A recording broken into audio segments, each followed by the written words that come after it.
The popularity of MMOs, or massive multiplayer online games, has been growing over the years, to the point that some newer games are not only single-player, but multiplayer as well. But where did MMOs come from, and how have they evolved? So today, as we delve into the world of MMOs, we will learn all about how these things began and where they're headed in the future. So join me, if you will, as we dive into the world of MMOs and how they became a major part of gaming history. I am Professor Retro, and this is the history of massive multiplayer online games. Mazewars introduced the first virtual world in 1974. The basic premise of the game was that each player rendered a maid in first-person view shooting at each other. The connection was done at the time with a serial cable, but when one of the creators attended MIT in 1974, Mazewars was soon enhanced to connect players via the ARPANET, which at the time was the forerunner for what we know as the Internet. Adventure, created in 1975 by Will Prothar on a DEC PDP-10 computer, was the first widely played adventure game at the time. Adventure was mainly played in an old D&D style with a computer controller dungeon master. Multi-user dungeons, or MUDs, were first created by Roy Serbashaw and Essex UK. When he started working on a multi-user adventure game on a DP-10 using Macro 10 as a programming language. However, MUDs didn't really gain popularity in the US until the 1980s, when affordable home PCs were out that used 300 to 240 baud modems, and the dawn of the bulletin board system started.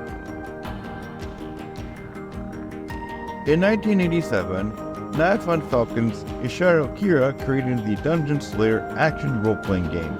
The idea he had was to create an RPG that allowed the player to have the freedom in the game. So for example, even though it was a sword and sorcery theme, the player could just go about his character's life as a simple baker instead. Then in 1989, Johannes Simmons published Avalon: The Legend Lives, which with continued support over the years and set the bar for all other MUDs to come. Avalon had a fully fleshed out economic system, farming and labor, player-driven autonomous government system with elections, and many other new features at the time, which set it apart from those that came before. Avalon was the first one to set the example for new MUDs to come. One of those ones was I played back in the day called Shattered Kingdoms. Yes, they did have top-of-the-line graphics, how some of them were just plain text and ASCII graphics, but your imagination was your only limitation. MUDs soon brought on the dawn of massive multiplayer online role-playing games, or MMORPGs. Meanwhile, as MUDs were taking off, another system was also being used to create multiplayer games as well, called Play-Doh. Play-Doh was an educational system with a graphical interface. In 1985, Island of Kissimmee, a roguelike game created by Kelton Finn and John Taylor, and was only found on the CompuServe online service and cost $12 an hour to play, was the first real commercial MMORPG created.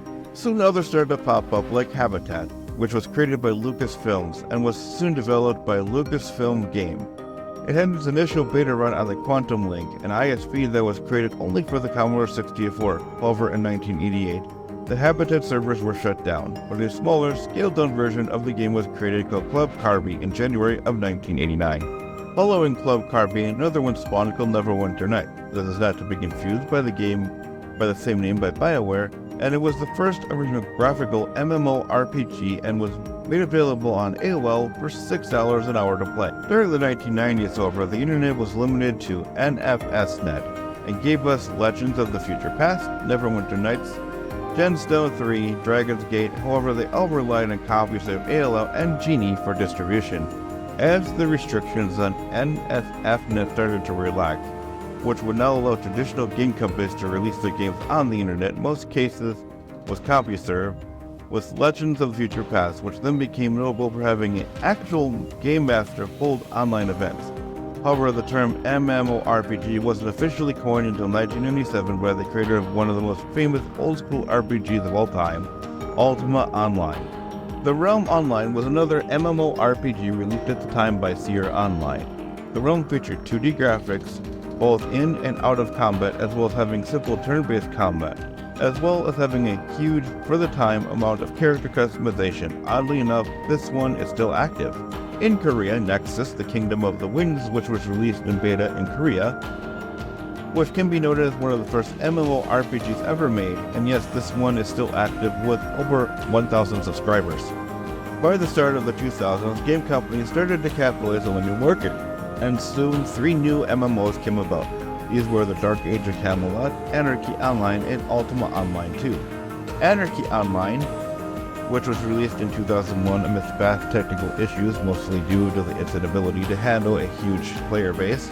Dark Age of Camelot, however, ran very smoothly and introduced more features like Realm vs. Realm, and it soon surpassed Ultima Online in popularity, and soon became a rival to another massive multiplayer MMO called RuneScape.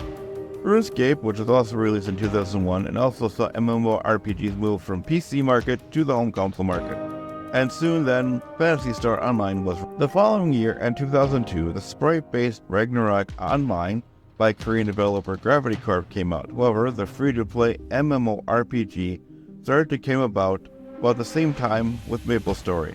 These made money by selling in-game enhancements and soon went on to become a major player in the free-to-play MMORPG genre. Soon, Earth and Beyond, a sci-fi spaceship-based MMO by Westwood Studios, ran for 2 years until Westwood soon got owned by Electronic Arts, and was then shut down.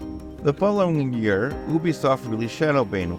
What made this one a bit different was that it had no quests at all, and only relied on player warfare as well as player-built and ran cities with a player-based government system.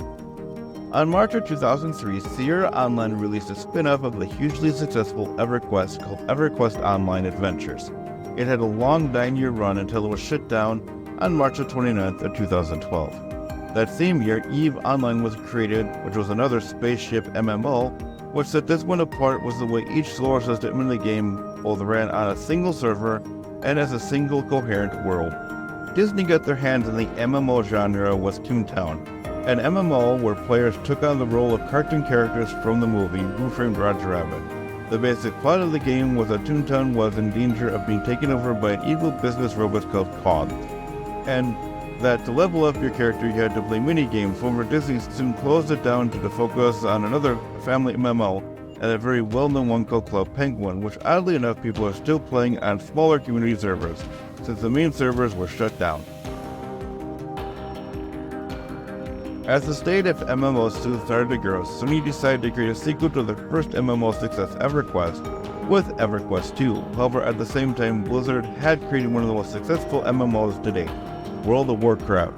Sony, in order to not compete against itself, decided to have a flat monthly rate for people to play 3 of their well-known MMOs, EverQuest 1, EverQuest 2, and Star Wars Galaxies. EverQuest was a massive success for Sony, however it was soon dwarfed by Blizzard's World of Warcraft. On April 25th, 2005, a then little-known company called ArenaNet, a subsidiary of NCSoft, created another hit MMO called Guild Wars. In 2010, Pocket League was created, and it was noted to be the first cross-platform MMO, which allowed players to play on different consoles. However, no new content was added since its player base was dwindling due to the fact that the developer wanted to work on newer launch titles. Now there are 5 big contenders in the MMO scene, and they are Black Desert Mobile, Final Fantasy XIV, The Elder Scrolls Online, of course World of Warcraft, and Guild Wars 2. However, there are trends in the MMORPG scene that are used to keep players in the game. Instant dungeons. These are often called instances, which areas that are made specifically for people or groups of players, which keep those in the instance separated from the rest of the gaming area. These are made to reduce competition as well as the amount of information moves to and from the server, thus reducing game lag. The Realms Online was the first MMO to use a very rudimentary version of this, but was soon furthered by Anarchy Online, which took instant dungeons to a whole new level, making them a key element in gameplay. Some of other MMOs that use these are World of Warcraft, EverQuest, and EverQuest 2, and Guild Wars.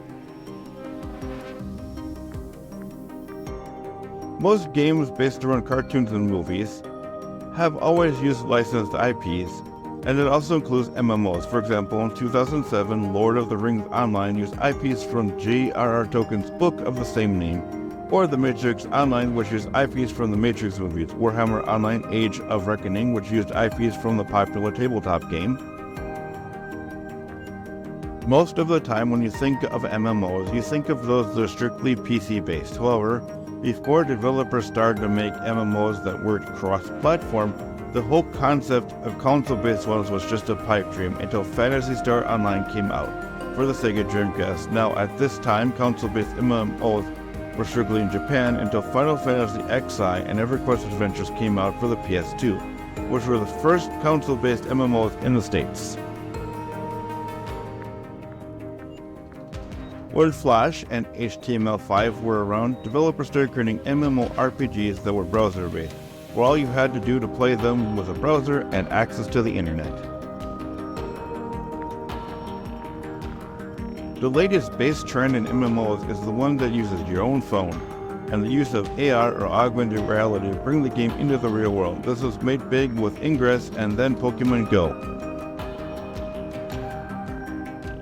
Today, most of the MMOs you can find all use the free-to-play method, which means that there's no amount needed to get going in the game. However, the developers needed a way to keep the game going, and that usually requires some money, and that's where loot boxes came into play. Loot boxes are items that players pay real-world money to get in-game items. Now, in recent years, loot boxes have been a major negative concept in gaming. Some people consider them a form of gambling, and that developers were using them to skirt around any laws governing gambling and shouldering, and that most of the time loot boxes don't really have any real useful items in them at all, which caused some countries to make laws regarding the use of them as a form of monetization. Now, like most anything that a lot of people like, there are those aspects of the game that some people have concern over, and MMOs are no exception from this. I just talked about loot boxes and loot crates, which leads me to the whole idea of an economic system within the game itself. Now, you can use real-world cash to get in-game items. However, there's the issue that you can sell these items to other players. But there's also the fact that the system also includes companies that sell items to players in stores for the game. Most notably of these is Fortnite with V-Bucks and Roblox with Robux, and also if you're a WoW player, you can also find WoW Gold as well. Now, some people think that these ruin the way the economic system in the game is used. One example of this was a court case involving IGE, the company that created WoW Gold, and a player. The player felt that WoW Gold interfered with the way the game's economic system is supposed to be used. Another issue with this is the legality of these. One of the reasons for this concern is the concept of gold farmers, which are people who play MMOs just to get the in-game currency and then sell it to people for real-world money. They're often employed by game sweatshops. Yes, most MMOs frown on this practice, but some games actually like the idea. Two of them are Second Life and Entropia Universe, and people have made a killing using this idea in these games.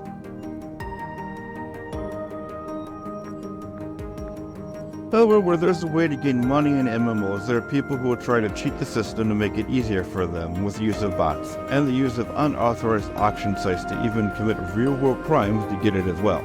My thoughts on this idea of selling in-game currency for real-world cash kind of kills the whole free-to-play concept. So there you have your short history of massive multiplayer online role-playing games. I know there's probably more that I could talk about on this topic, but that might be for another video. If you're wondering if I play any myself, well, I do play a few. Mostly right now you can find me in Passive Exile. Do you play any yourself? If so, let me know in the comments. I'd love to hear what you play. With that, I am Professor Retro, reminding you to hit that like button, smash the subscribe button, and ring that bell so you get the heads up of my next video. And with that, peace out and stay frosty.